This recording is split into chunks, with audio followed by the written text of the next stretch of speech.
Hey guys, welcome to the Podtendo podcast. If you want to get into the show proper, just skip ahead. The first maybe 5-10 minutes of this is going to be just kind of us rambling, getting in the mood for the scary, spooky month of Halloween. But if you're not interested in that, skip ahead. There'll be a sound cue, maybe it's a commercial, a little song, and that'll get you to the show proper. So, we were just discussing before what do we want to do. Last year we kind of looked at traditions, favorite candy. There was a big controversy because Tyson said chocolate, and you have to be more specific when you say chocolate. It was just terrible. So we're not going to do that today. We're going to look at our worst Halloweens ever. And I said Halloweens because maybe as we're talking we want to just tell about other crappy ones. Mm-hmm. I have one right off the bat that I want to discuss. It was... Normally, I was always into making costumes. Our parents or my mom made us costumes as kids. They were always very imaginative. And then at some point, when I tried to make a costume, it sucked. One year, I remember I wanted to go as James Bond because GoldenEye, obviously. So I found a vest, and I had a little pink gun, and I had sunglasses, and I was just wearing my normal clothes, and I was like, obviously I'm James Bond, because in my mind, James Bond wore a tactical vest and was in the jungle and was fighting Xenia, but everyone else in the world views James Bond as a guy who wears a suit and drinks martinis. A tuxedo, yeah. Yeah, so I had the wrong image of a character in my head, and I was like, that's fucking stupid. But so once in a while I hit a costume that I was like, oh, it was terrible. And in university I had a lot of good ones. I always put extra time into it. I'd be the guy that would go to Walmart the week before and I'd paint and I'd color, and I had some really legit costumes kicking around.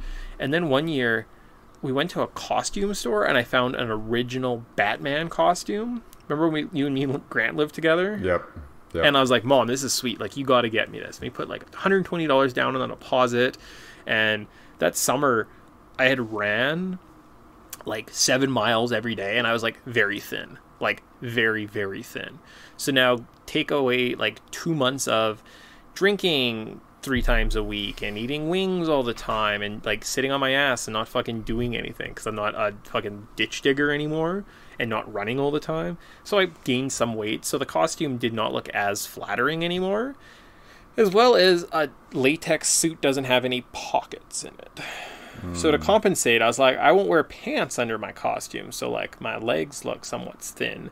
So I just put underwear on over the top outside of it and tucked my wallet into the front of my pants, thinking oh yeah, it'll just hold in there. So go to the bar drinking, got so drunk, lost my wallet, so I have no money for the weekend, and I've got this costume that doesn't fit, and it was just the best time ever. I can imagine. So, that's probably one of my worst Halloweens, just because, the amount of thought that went into it was very, very poor, Didn't really try too hard that year. Yeah, I've kind of just checked out of Halloween the last couple of years. I used to just dress up, and everybody, would come over and, play beer pong and stuff like that in university. And it just came that while where everybody else would be dressing up, and I'd be like, Tyson, why aren't you dressed up? And they're like, oh no, I totally am. I'm that person's friend. That's my costume. And they're like, so you're not actually that person's friend in real life? And you're like, exactly. And you're like, it seems like you're just being lazy. Now you're just being a jerk. So that was just kind of a lot of my experiences in Halloween. But I remember first couple of years of university, I forget what I was dressed up as. I had a bunch of friends that came out, and no, it was Reno 911, and we had to go as the cops from Reno 911, and nice. not a single person in the world knew who we were, and every single person that in the hot, what are you guys dressed up as? Freaking all the same police officer. It's not from a TV show, and you're like, I don't get it. What TV show is this? And because it was 3 or 4 years after Reno 911 was super popular and the movie came out. So it's why did we all choose the same terrible thing? But yeah, getting talked into bad costumes with friends. I remember going back home as soon as you're done done from the bar, the bar. It's go get changed, and my friends were from out of town visiting, and they just stayed in it all night. It's well, I'm not gonna get changed. I'm gonna go pass out soon. It's yeah, I hated this, and I'm never gonna wear this ever again. So it's tossed it in the garbage that night. That's really funny. Because what was I was just thinking, fuck. Oh no, it left me. Shit. Oh, that sucks. Was it about Reno 911 or waiting in line outside in the freezing cold? Because it always snows on like Halloween, especially if you decide to like go out and you're like, you know what, I'm not going to wear a jacket. I'm going to risk it. You like get outside, have a cigarette, and you're like, oh, it's snowing. Swell. This is going to be the worst time ever. Yeah, we definitely don't live in like the culture that's good for dressing up. That's for sure. Yeah. I don't know what that one's. I definitely had some like dud costumes in the last couple of years too. Like one year, I got this like weird kamikaze like pilot jacket type thing. It just like was just that's it. That was the costume. Like it was like jeans, t-shirt, that, and I was like, this was a poor attempt at a costume. What other crappy things did I do? We did Wayne and Garth a couple of years. That was pretty good. Last year, I think I was at a conference or something that weekend, or like the weekend before Halloween, whatever it was, so I didn't end up doing anything. One year I found a shirt with a crown on it, and then like a little paper crown, and I just went as the king. Who are you? I'm like, I'm the king. And people were like, that's genius. What a great costume. And we played Dungeons and Dragons that night, so that was actually really fun. That's not too bad. Yeah, we did another one. We did like a murder mystery one night. These are kind of like later in life. Yeah. Me and my wife, we reversed roles. I was Leia. She was Han Solo one year. That was pretty fun, actually. I think I still have the headset. So nice. I like braided this yarn to make it look like Princess Leia hair. That was a lot of fun. And you went all out. Yeah. I had some thought. So you were cops and no one knew who you were. Yes. From Reno 911. Yeah, that's... I don't even know what the character's name was. That's how popular it was. But it was around the year where everybody was dressed up as like Finn from Adventure Time. And Adventure Time just kind of blew up. And everybody was dressed as the same freaking people. And it's like, who is this person? Like, oh, that's Finn from Adventure Time. Such a sick show. And then I remember watching it and being like, I hate 90% of the world. That's fair. If everybody thinks that this is a good show, I feel like I'm the only sane person in a sea full of crazy. So all right, I've got a thought working in my head. It's going to come back, and I'm just going to randomly like expel it as we're talking about this game. So prepare yourself, world, because it's coming. Yeah, it's coming. I also feel like, as much as I say I love Halloween time and I love like scary movies and stuff, the act of having to dress up and go socialize, I'm not a big socializer. Like thinking about it, I'm like, I don't really enjoy going out too much and having to dress up, and it is cold, and like everyone's just being a fucking asshole because people are just fucking assholes when they drink, and it's one of those things. I'm like, I don't know why I look so fondly upon this month, but yeah, I think it's probably just because the free candy as a kid. Media, like TV shows and like movies, I just love them so much. It's so good. I think it's also The Simpsons. They were just basically like, look, this is awesome. You're like, this is awesome. Could be. I don't know. I did power through Are You Afraid of the Dark earlier this year. That was a lot of fun. Oh yeah? Yeah. There's they only have season 1 on Netflix, and I know. I tried watching the far inferior Goosebumps, and I literally can't get through an episode without being like, I need to turn this off before I just hate this. You should watch one. It's called what is it called? Split Peas or something, or Spilled Peas. It's the worst episode ever. It's about this like demon baby that it's atrocious. Just one of the worst things ever. So I'll probably just skip it. Yeah, I would just not watch it, but yeah. But there's our crutch again of let's talking about scary media. We were going to do that today. Worst Halloweens. Those are probably some of the worst Halloweens for sure. I can't seem to have a good one. So I've had a couple. A couple are okay that are fine. I usually get just drinking too much. It's great. Great. Oh, when do you celebrate Halloween? So my theory is it's the Saturday around Halloween. So if Halloween's on like Thursday, you can celebrate it on the Friday, Saturday. If it's on like the Sunday, you just celebrate, you pick a day, Friday, Saturday. So there should be Halloween parties both nights that you can go to. or you could potentially do 2 different costumes. That's my theory, is Halloween should be like a 2-night affair, and it's always Friday, Saturday. You don't do a Halloween party on like a Wednesday unless you're a degenerate like university student or something like that. That's probably the more responsible way of doing it, but I still feel like it's like, well, if you want to celebrate Halloween and it's on Tuesday, get your ass out there. It's like, I think that like if moving it to the weekend is just so reckless. It's like, man, you can't just willy-nilly choose, like, because what do you choose the weekend before, the weekend after? Like, let's say the 31st is on Tuesday. Do you celebrate it on the 28th and 29th and just be like, fuck the 31st? Or do you celebrate it in the 4th and the 5th in November? Like, that's so reckless of you guys. You just gotta choose that one day. Just, if it sucks that it falls on a weekday, just means you can't drink. So you're a stickler too, like St. Patrick's Day has to be the 17th. Yes. You can't go out, like, if the 17th is a Thursday, you can't go out on the Friday for St. Patrick's Day. So you're like, that was yesterday? I'm like, exactly. Fuck you, it was close enough. No, not even close. That's like saying, it's like, oh yeah, it's the 24th, best celebrate Christmas. I'm like, no, Christmas is on the 25th. Or your birthday, it's like, I'm going to celebrate my birthday on the weekend before. I used to do that, but now it's like, no, it's that day, unfortunately. If it falls on a weekday, it's the price you pay for those, and that's what makes you appreciate the Saturdays and the Sundays so much more. You're a terrible person. You're actually probably so terrible that you probably enjoyed this terrible game we're talking about today. There's my segue. That was my segue. Sure did. Nice. All right, let's get into today's game.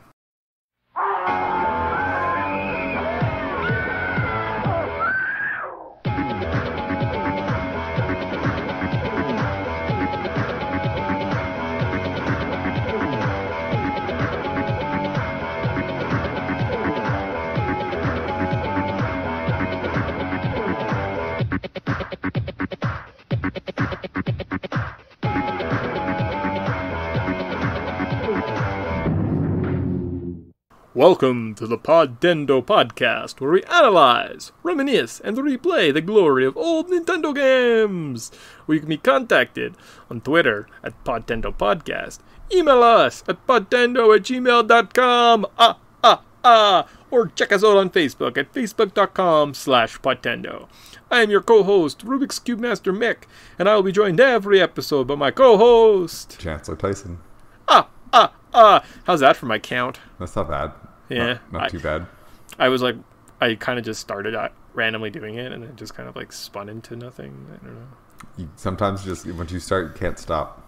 Yeah. I rewatched Community, and there's that one episode where the Dean comes out, and he starts rapping. And I forgot he's dressed up as. Like, he's like dressed up as a sailor, and then he starts rapping, and he gets like really into it, and he's like, the motherfucking cops in my face, and I put a gun in their mouth, and I start pulling, and he's like, I don't know where that came from. I was thinking, I was like, oh, that's like the best Dean entrance. It really is. I missed that show. That show, unfortunately, didn't live long enough. It definitely like was one of those things, like when it started to fade, like you can see where it starts becoming on life support. So yeah, I have my quarrels with Dan Harmon, so we'll leave it at that. It should have been a 4-season show. That's it. It was about community college, right? Yes, but they should have made a beginning, middle, and an end, and that should have been the story. So yes, unfortunately, Dan Harmon's kind of an a-hole, and he got his ass fired. So cool. That will happen. Well, today's game that we're talking about is Ghosts and Goblins for the NES. The release date of this title was in arcade September 19th, 1985, and on the NES November 1st, 1986. What system did you play this on? I actually played an emulator on the NES. I did that as well as I bought a copy on my 3DS. That was really good. The last 2 games, I paid for these. I just didn't get like free copies. I think I pay for... sometimes I pirate some of it. But yeah, I was like, good for me. Good for me for spending like little micro transactions here and there. Good job. Yeah. It's nice to kind of boost our video game companies and help support them. That's it. How long to beat has this game at? 5 hours. Price at release was $50. If we factor in inflation, that's $98.64. Current eBay price, you can get a copy of this for about $25, or you can get an inboxed copy for $2,200. So much monies. eShop price, it's $5 on the 3DS, Wii U. It is also available on the Capcom Arcade Collection for the Xbox 360 and PS4. I like those big collections. They're fun. Yeah, especially when they're just like, hey, here's a bunch of games that we made for these previous systems that instead of buying, microtransactions and buying them individually, it's like, how about $30 for like, I don't know, all of them? And we're like, deal. This is such a good deal. I used to do that for all. I had all the Street Fighters and Final Fights on collections. So sweet. Yeah, that's fun. That was tough to collect. I did Mega Man Legacy collection. Ooh, there's Legacy 2 coming out. I got that too. Nice. I was like, first day, I was like, do you have any copies left? I was like, we haven't sold any. I didn't know anyone knew about that or cared. I was like, how about, I got it, I'm going to go home. And you're like sweating because you ran there. Yeah. God damn it. God damn. Well, that's what we were going to do. We were going to do a Mega Man show at some point. Well, there's always next year. Yeah, exactly. All right, so the development details of Ghosts and Goblins. Also, I don't know if I'll ever say that name right. It's Ghosts and Goblins. But there's also a Ghouls and Ghosts, and like a Goblins and Ghouls, and like a Ghouls and... It's confusing. Confusing. The Famicom version was released June 13th, 1986, and was the first Famicom game to utilize a 128 kilobyte cartridge. The NES version was programmed by Micronix and published by Capcom. There are several other ports of this title on the Commodore 16, 64, and Amiga. So that's Commodore 16, Commodore 64, and Commodore Amiga, as well as the Game Boy. It was ranked 129th on Nintendo Power's Top 200 game list. The title sold very well, estimating about 1.64 million copies sold. Ghosts and Goblins is often cited as an example of one of the most difficult games of all time due to its extreme level of difficulty, as well as another little thing that I don't want to spoil right now, so we'll just leave it as that. Arthur, the main character, or I guess Sir Arthur, is a reference to King Arthur and the Legend of Camelot, which ties back into Tentagle from the last episode. Sure does. Podtendo is really just like, we're so big, we're starting to fold in on ourselves, We're making references on references. It's very fun. Princess Prin, the damsel in distress, is a reference to princess? Like, Prin is short for princess, right? Yeah. So her name is Princess. The worst name I've ever heard. She's also referred to as Guinevere, which was King Arthur's queen in Camelot. So, Prin is easier to spell. I like princess. And then Satan, the main villain of the game, king of the demon world, is a reference to the main villain of the Bible? Is that how you would classify Satan? He's the main villain of the Bible? I didn't realize that. Sure, we'll go with that. I don't know, like, I wrote that down, and I was like, how would you describe Satan? I was like, he was the bad guy in the Bible, right? Well, I mean, like, the main one. Yeah, well, he's the one that he was one of the four. There's four angels, and he was the fallen one, and... Yeah. I don't know. Yeah. So he was kind of like the Sauron in, like, Lord of the Rings. There was also, like, a Saruman and, like, a worm tongue, but, like, the main guy was, like, Sauron. Yes. So, we'll just go with that. Go with that. The controls of this fine, scary, spooky title, they are great. They suck. You can jump and shoot. You have to be very twitchy and enjoy trial and error. Oh, and sometimes you can duck, and sometimes you just duck for no reason, and it's the best thing ever. Like, you're just in there, you're just like, oh, I'm not moving. Oh, I climbed down this ladder, and I'm just ducking, and now this little goblin guy ran into me and killed me. That's... best. That's what I wanted in my game. That's so fun because it felt like you had such power over everything that happened. And look, I even wrote a note. I'm gonna try and say nice things, but dear goodness, nice things. Anything to add on the controls of this game? Jumping is very scary sometimes. I think the scariness comes from managing these controls while being thrust in just a hectic world, and that's where the true fear in this game lies. We'll talk more about. Do you want to talk about how the game plays in the level notes or right now? I'll probably touch on it as I go along. When I come across bad guys, they're like, this son of a... Okay. All right. So we'll leave it at that. But to get into the mindsets we're trying to get back to, and we know the date this time, November 1st, 1986. So it's pretty exciting. We're going to jump into our Podtendo patented Wayback Machine. With this, we're going to go back, talk about kind of pop culture, other events that are going on, try to get the nostalgia juices really flowing and worked up there. So, what was going on November 1st, 1987? Our favorite show.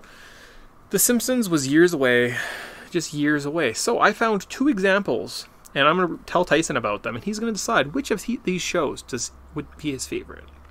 The first show is called Sledgehammer. This is a satirical police show. It's got lots of humor, kind of very similar to like a Naked Gun or a Police Academy.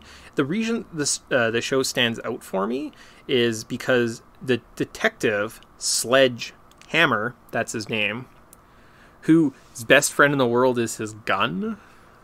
At the end of the first season, he disarms a nuclear bomb and destroys the world because they thought they were going to get canceled. They then found out that episode was so popular that the network renewed them for a second season. So they set the second season 3 years before the first season happened. So it's a prequel because canonically the world was destroyed by nuclear bombs. That's pretty amazing. I was watching... Did I watch... I was watching the pilot for Sledgehammer, and the mayor's daughter is kidnapped. So he's suspended because there was a robbery at the grocery store he was at, and he ended up shooting. He's like, I went there to get some marshmallows and some eggs and some cereal. And there was a robbery, so I shot both guys in the head. And they're like, were your actions justified in the grocery store? And he's like, very much so. I had no groceries at home. I definitely needed eggs. So he's suspended. He's then driving to work, and he comes up across this shootout. There's a sniper on top of this roof, and the cops are like, "We don't know what to do, Sledgehammer." And he's like, "I got this." Goes into the back of his trunk, pulls out a rocket launcher, and he's like, "I think this will do." Shoots the rocket launcher at the building, and it implodes on itself. And he's like, "Got him." At the mayor's office. Going through, and they say, "Look, Sledgehammer, you're the only person that can save my daughter." And he's like, "Don't worry, Chief, I'll get your daughter, dead or alive." He's like, "But the whole point of it is dead or alive." "Oh, of course. I don't know why I said that dead part. That's silly. My mistake." The episode, so check it out, Sledgehammer. It's on YouTube. It's pretty funny for an 86 show. Pretty funny. Nice. The episode that appeared November 6th, all shook up. Sledge goes undercover to learn why Elvis impersonators are being systemically murdered with a golden microphone. So that's show 1. Or the second show I've got for you is The Real Ghostbusters. November 1st, when Halloween was forever. Ooh. Sam, the spirit of Halloween, is released from his century-old prison and seeks to make Halloween last forever by stopping time. Can the Ghostbusters prevent eternal Halloween? I'm going to say The Real Ghostbusters, even though you made a very good case for Sledgehammer. Only because I specifically remember this episode. Yeah. But, because San Hain from the actual Ghostbusters is kind of really terrifying if he's the character I'm thinking he is. I'm thinking you might be the... Yeah, no, I'm thinking the Boogeyman. Yeah. It's the lame pumpkin guy. Yeah. So I'm going to go Sledgehammer. All right, boom. Yeah, so it's called The Real Ghostbusters because there was like a property called The Ghostbusters in the 70s, which was a TV show about a guy, like 2 people and a monkey or something, or a gorilla, that fought ghosts. And somehow, what happened? There was a show called The Ghostbusters that came out that was a cartoon version of that. So it was like brothers that had a gorilla as a sidekick, and they would fight ghosts. So this had to be released as The Real Ghostbusters. Yes. Very confusing for kids in the 80s, because definitely as a kid I remember being like, oh, Ghostbusters, sweet. And I'm like, there's no Slimer in this. Why is there a gorilla in this? There's no Slimer at all. Yes. Yes, and that was the cartoon was made by Filmation. Yeah. Yeah. So, all right. So I won Tyson over with Sledgehammer. Yeah. Got him. I might even pull that clip because it's really funny of him being like, were your actions totally justified? Oh, yes, quite. I had no eggs. I had no food at home. I definitely needed eggs. All right. So other shows we could watch right now would be Elf, LA Law, Matlock, Cheers, and The Cosby Show. The reason why I'm also thinking that I wrote the wrong date on the last show is because I kind of highlighted Elf. I think maybe Elf was out in 89, but I definitely think I was like Googling 86 shows and then made a case for them. So, whoops. Gotcha. Movies that came out November 1986. Sid and Nancy, Trick or Treat. It's a movie about a high school student who is haunted by a rock ghost. It's not Trick and Treat or Trick or Treat, the movie I recommended everyone watch last year. Like a remake or something, like the first one. So I was like, oh, all right, I'll put that down, but I'll make a note. The movie Heat and An American Tail were all released this month. So you could find out that somewhere out there, underneath the deep blue sky, there's someone waiting, loving you tonight. Oh, terrible. Boo. Yeah, yeah, it is pretty bad. Game also, like if you were ever sick and had a fever, put that on, because the crazy fever dreams that like the scary Nazi Moskowitz like rat thing would give you be great. Yeah, great. You definitely wouldn't lose any sleep. You would not lose any sleep at all. Games that were released. Sega released Alex Kidd in Miracle World this month. Oh, Alex Kidd. Sweet. We love Alex Kidd on Podtendo. But also, in 1986, The Legend of Zelda, Super Mario Brothers, The Lost Levels, Dragon Quest, and Adventure Island all came out this year. So, technically, Dragon Quest came out only in Japan in 86, and it was 89 in North America. So, yikes. Music. Everyone's favorite section, the music. Top 3 songs from November 1986. Number 3 was Amanda.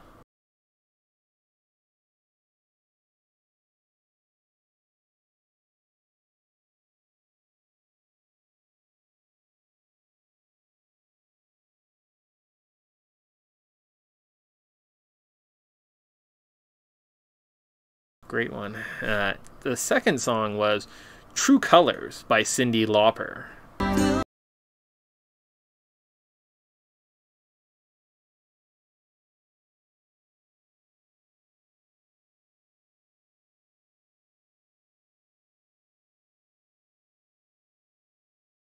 Yeah, I've heard of this because of My Name is Earl. Really? No. Time After Time. Yes. Every time Randy gets... I see your true colors. That's why... And then it's like... No, because... Time after time. Yeah, no, that's the Randy one, but I think the True Colors is the one about where Randy finds the... I swear, it's like... They play that song. I swear that happens in My Name is Earl episode. Well, I guess I'm watching My Name is Earl after this, so alright. Yep, I gotta get to the bottom of this.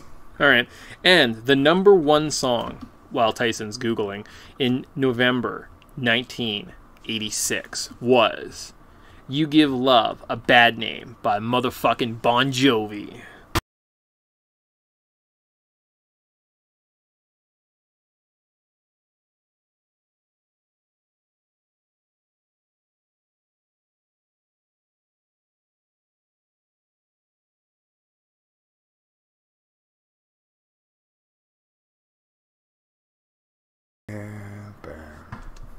I like that weird 2 of those songs. That's pretty exciting. Yeah, we're getting there.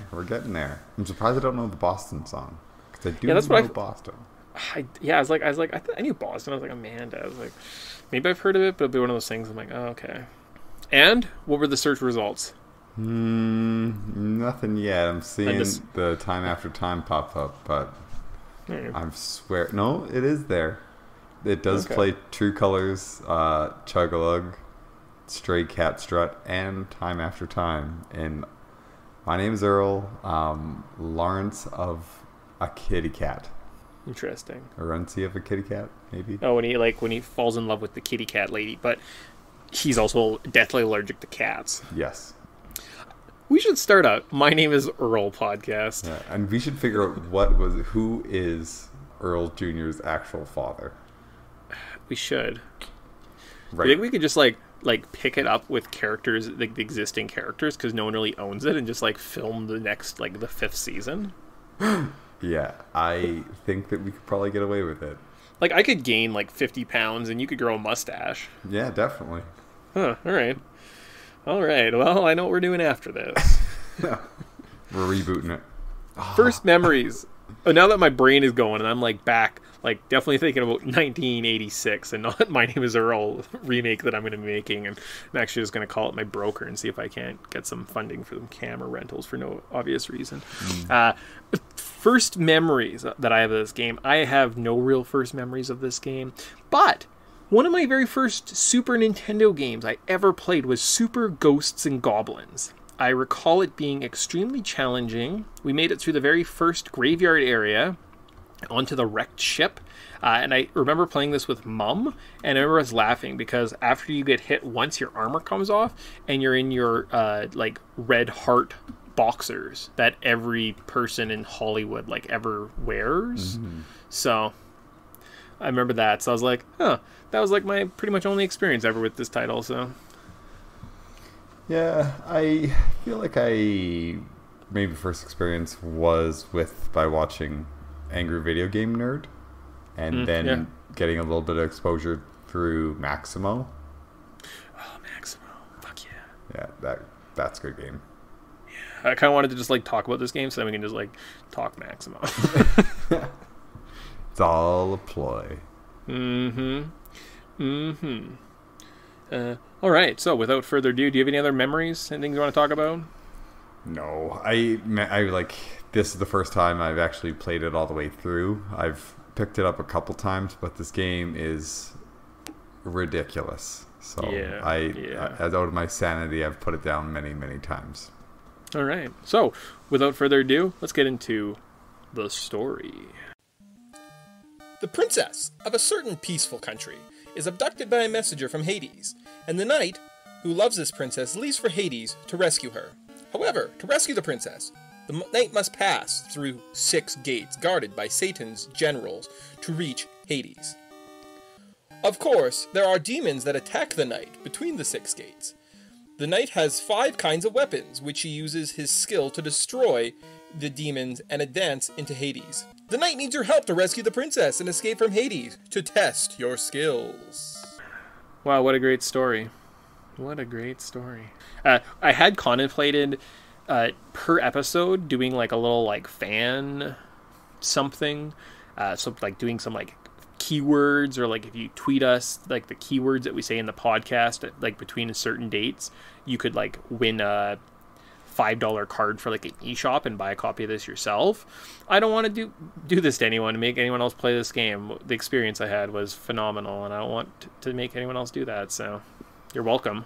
Yeah, well, we should probably only do that for ones that we're like, let's actually promote this. This is something that, like, download the Capcom Arcade, use all your coins for the day, because that's a thing, and just try to get through the first level. And if you don't want to pull your hair out and scream, yeah, feel free to pay for it.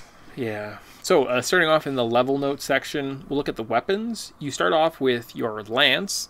It's a kind of a long range attack. It's not very fast though. So I actually preferred the dagger, which is, I don't think it does as much damage, but the rate that you can fire it off at, I think makes it much more manageable. Right? We also get the torch, which is, you only get 2 per screen. So if there's a torch burning and you throw another one and it burns, you actually have no projectiles until it burns out. As well as we have an axe, which is kind of a similar arc, just it's thrown to the torch, does a bit more damage. And then finally the shield. You need the shield to win the game. It's a very short-ranged attack, but you can't fight Satan without it. So, All right, so on to the level notes. Stage 1, from the graveyard to the forest. This stage is okay. You just jump and shoot, kind of learn where the enemy's patterns are to survive. It's definitely manageable. Yeah, there's just a couple tricky jumps. Like, you can jump over a lot of the enemies in this. It's just all about matter of timing out the jumps right. And you get your first view of the red demon that flies around. So, who's a pretty pretty cool little guy. But if you can be patient and be a little bit quick with your reflexes, because as you're walking along, basically some zombies will be popping out of the ground, and so you gotta learn where those positions are. And once you kind of get a good feel for it and play it maybe once, twice, you should be able to get your way through it. See, I always thought the zombies were just randomly spawning. Yeah. See, I feel like with the first time you run through it, don't they pop up the same spot all the time? I don't know. Like, I know they randomly spawn after a while, but the first time, like, if you're trying to, like, push your way through it, yeah. Gotcha. And I would recommend doing that. Don't try to be, like, grind out for things. Just get moving and get going. Yeah. Try to save the princess. Yeah. So, the first Eric is called, the first boss is a unicorn. He's a big, like, cyclops looking guy. I think he's called a unicorn because he has one eye. Mm-hmm. And they were like, oh, you know, like those things with one thing in their head. And they're like, oh, a unicorn. They probably meant cyclops. Yeah, I think he does have a single horn on his head, but it's more of an ogre. Yeah. The second stage is the ghost town. Hooray! I love this town, said sarcastically by Mick. This stage sees you have to battle your way through a goblin-filled building, which is just the worst. So the first time I was playing through it, I was using save states on my 3DS, and I was like, oh, this is great. I'm taking my time. As you climb up, there's these little goblin guys, and they love to just sit on top of ladders. So I'd, like, wait it out, and then get up and fight them and beat them and, like, destroy the little bird that came along. And then as I was climbing down, there was one guy that just decided to hang out at the bottom of the ladder and, like, not move. So I waited, and then finally he moved, and I killed him and got to the next section, and then all of a sudden I just died. And then I made a save state, and I was like, oh, that's weird. Apparently, I ran out of time, so there's also a timed element to these levels, so you can't just take forever. You have to make it, like, you have to go at a certain pace, and it's awful. Yeah, you really do need to kind of, like, push your way through. Unfortunately, like Nick says, when they hang out at the bottom of the ladder, you're just like, I don't really know what to do. Do you take the hit? Because you really, like, the way it works is, you have your armor, and as soon as you take your armor, you drop down. Like Nick said earlier, it's like, so do you really want to lose your armor? Do you want to lose that one damage? I'm like, I really don't. So you end up having to sacrifice time or whatever. I think you could probably try to, like, work it so you had a projectile, but I really don't want to give up my lance. I think the way you're supposed to do it, or what I saw that was most effective, was when you first climb up the first half of the building, you go to the little stone wall that's impossible, and you can actually kill the goblins that way, and then you go up and around. So you kind of get to their level, beat them, and then go around. It's a lot easier than, like, waiting for them to leave. So. Oh, okay. Yeah. So maybe watching a walkthrough might help. Yeah, I'll talk about the walkthrough I watched, and it was great. Then, at the boss of this part, we get to fight 2 unicorns. After that, we're off to stage 3, Underground Passage to the Demon Realm Castle. This area starts with an instant kill trap, so you're sitting there, zombies pop up, as well as, like, 7 bats fall down from the ceiling. I played it maybe 12 times, 24 times, and only once was able to destroy everything without taking a hit. So basically, you almost have to take a hit right off the start. It's stupid. Yeah, I hate when they do that in games.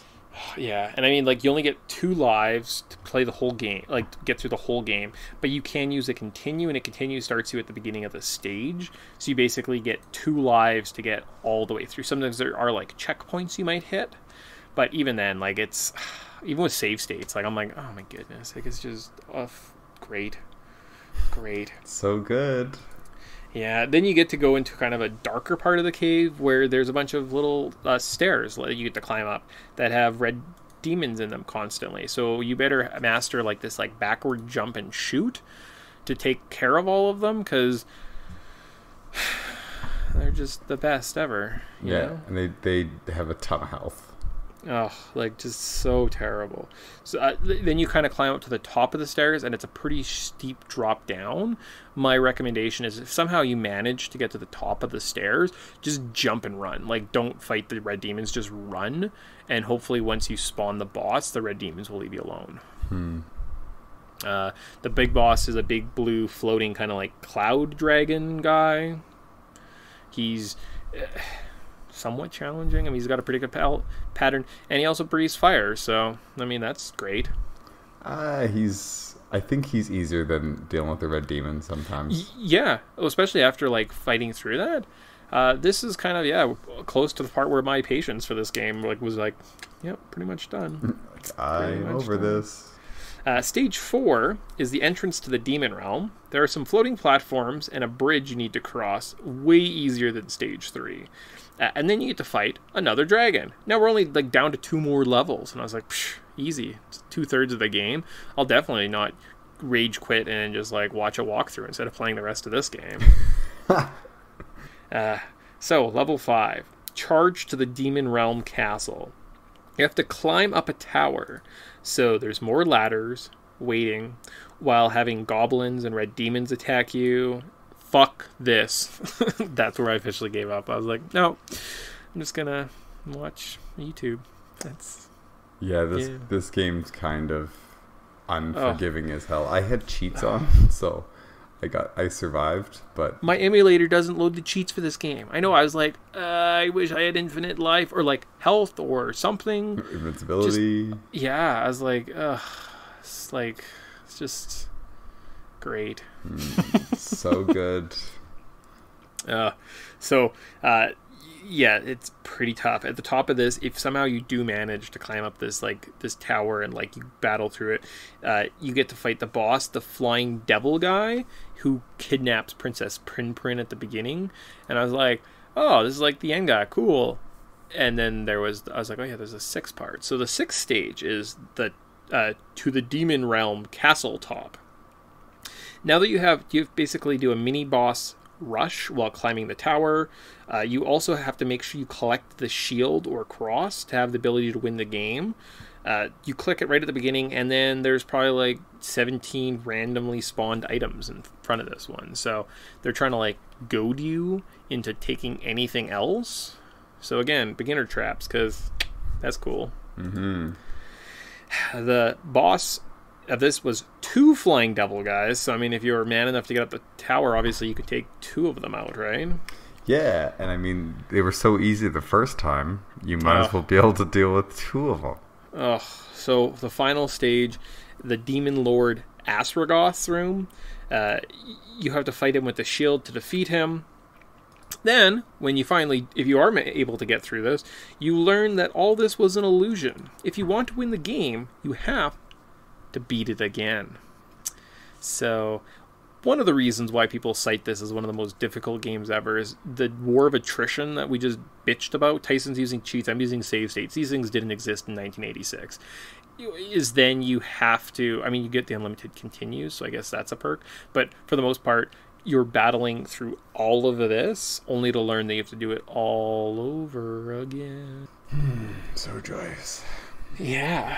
A big shout out to Wolfman, 1986 or something like that was his name. On YouTube, he had an hour-long Let's Play of this that I kind of helped me be able to talk about the end of this game. He would cut out moments when he got stuck. So it's an hour-long Let's Play. He cut out, I calculated it, almost 8.5 hours of unused like play footage, him just replaying the same area again and again and again. So there's this guy out there that played this game for like 9.5 hours for some Let's Play. So that man, if you want to see someone play this game and like support someone, like check that guy out, because that guy's dedicated. And do you want to what? Beating this game beating it twice. No, as soon as I beat it once, I was like, yeah, that's sweet. I'm not actually beating this twice. So if you do beat it again, the real ending. So you fought your way through the game twice. Congratulations. The story is happy end. That's the text you get. Mm-hmm. This story is happy end. I was like, fuck you. Fuck you, game. You don't even want to actually give me the satisfaction of a correctly spelled ending. And it's not even like, oh, and, you know, the evil was defeated. Good job. It's like, no. Happy end. So, current thoughts on this title.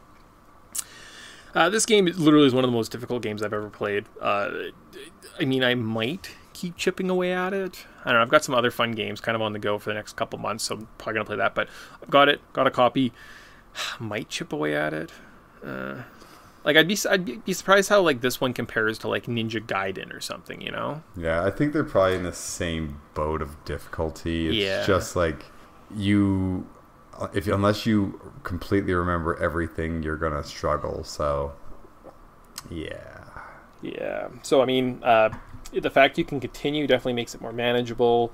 It would probably take you like 5 hours of using some type of like not game-breaking cheat or save state to actually be able to take down this title. It's a lot to get through. What would I change? I think I would get rid of the time element so that you could just, like bide your time and take that into account, as opposed to like feeling like you're being pushed and having to rush through the level. I mean, I guess it's not that sense of urgency they were going for, but it's just like, it's kind of unnecessary, you know? Also, the ability to shoot down and up would be nice. Or jump off ladders. Yeah. Oh, jumping off ladders would be great. Yeah. And I just like pick one. Either you rush through it or you make it timed. Like don't have all this waiting elements of it as well as a timer. Just pick one. So yeah, pick one. Your current thoughts? Anything you change? Well, besides the ladders and I don't know. I think this game shouldn't be on my top 10 list. Yeah, I know. I was gonna call you out on that one. Actually, I think you have it like it was like 6th or something. Yeah, I think so. I think I definitely need to rethink that one after beating on this all the way through. Like I love the atmosphere and everything, and I love scary games. So that's why I put it on there. But you know, if the scary game mechanic is the difficulty, just why would you try to murder yourself that way? Also, funny that there's lots of games on our top 10 list that we've just never played before, obviously. Yeah. You're like, oh, it's one of my favorite games. It sounds sweet. I mean, I never played it, but it sounds sweet. And you're like, okay. I like the idea of it. Yeah. So I definitely feel like that's one of those things we should probably go back and look. I think Ninja Gaiden might be one of the only ones we haven't hit on it. Yeah. And DuckTales. So we should definitely look at like doing those games and then like going back and like readdressing it. And like, we're going to make some corrections. Maybe we'll do that one day. Okay. That works. Yeah. But one of the cool things is there's spin-offs. So there's Super Ghosts and Goblins. There's Ghouls and Ghosts for the Sega. There's a whole other spin-off. So there's one particular red demon somewhere in this world that gets his own spin-off of Demon's Quest or Crest games. Mm. So they made a whole spin-off series on the red demons that fly, or the red devils that fly around. Yep. So that's kind of weird. Yeah, and those games actually play a lot differently than these games. Oh, huge! Because you kind of are in a side-scrolling area. It's platforming. You get climb. You can shoot projectiles, and then at certain points you can actually fly up into the overworld, and then you fly around over top of items, like different levels, and then you like drop down into them. That would be almost a good like Gargoyles game. Yeah. Like the TV show Gargoyles, if they just like, because I remember playing that one, and it's okay. If they took Demon Crest and just basically like just color swapped Gargoyles onto it, and you're like, I'm okay with this. Yep. Yeah. So I mean, there's that, and then as well as Tyson mentioned earlier, Maximo. Maximo was a PlayStation 2 released game where you're playing as not Arthur, you're playing as Maximo, I believe his name was. Yes. Your queen is in a castle. Some evil villain comes in, takes her, kills you. You go to the underworld. Death comes to you and says, I like the cut of your jib. I want you to go up and claim me some souls. This king somehow found a way of sucking souls out of hell and is populating the earth, I want you to go up and stop him and like bring back my stuff for me.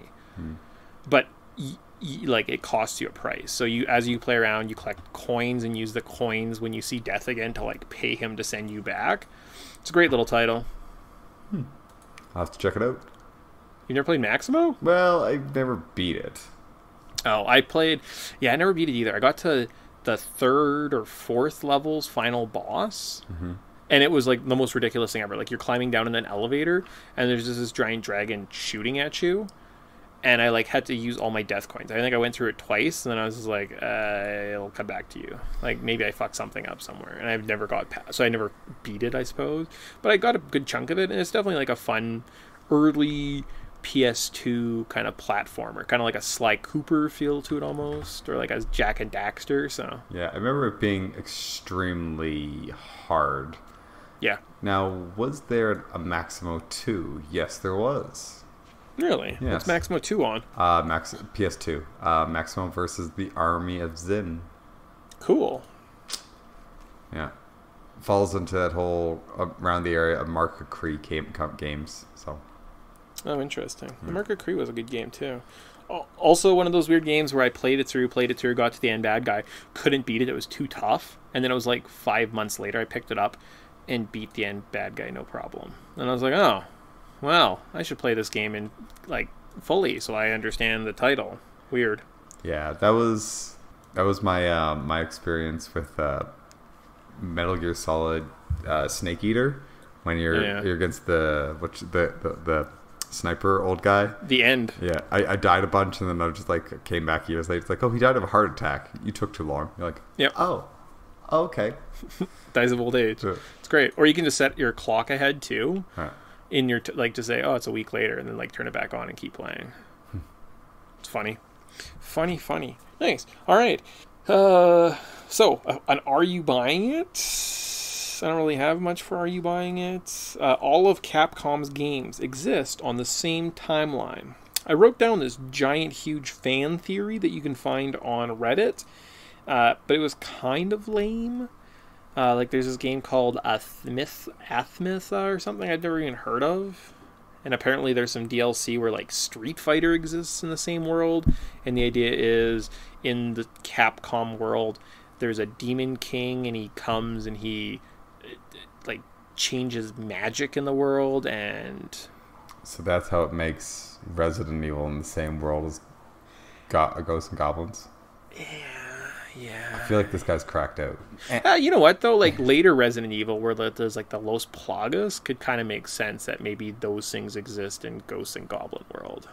I guess. But then Mega Man also yeah. exists in this world along with Street Fighter. So yeah, I just don't see Mega Man and Chun-Li. I mean, like I guess if you had to, like you really have to search it out. But and Devil May Cry. How does this? Yeah. Like Mega Man next to Dante from Devil May Cry.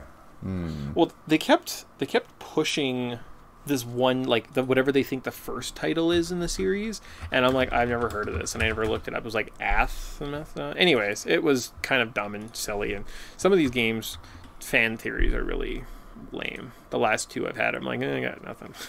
Yeah. Right. Azura's Wrath.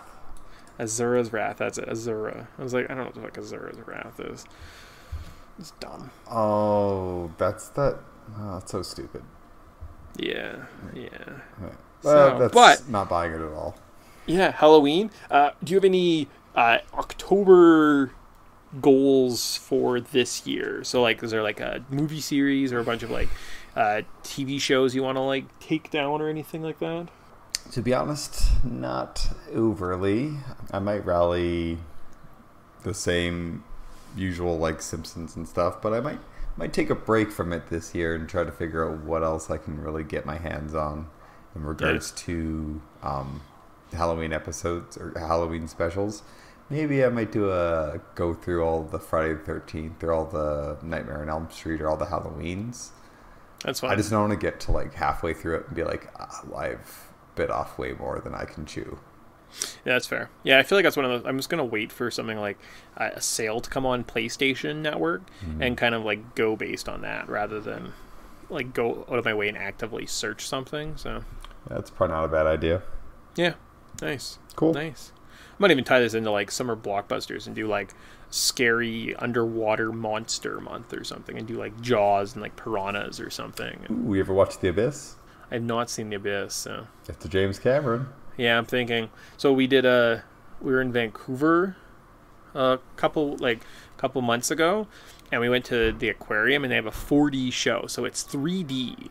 But they also do stuff like a whale will come out of the ocean and like they'll spray water at you, and you're like, oh wow, it's so magical. The coolest fucking thing was at one point they're underwater and like they were showing all these bubbles, and they started pumping bubbles into the theater, and it was like the most trippy fucking crazy thing ever, because there's 3D bubbles on the screen and then there's like actual bubbles, and I was like, I don't know where the screen stops. So next time there's like a Finding Dory or something on, like movies released, I'm bringing a bubble maker with me, sitting in the seat behind me and just like pumping out bubbles the whole movie, and I'll be like, wow, look how amazing this is.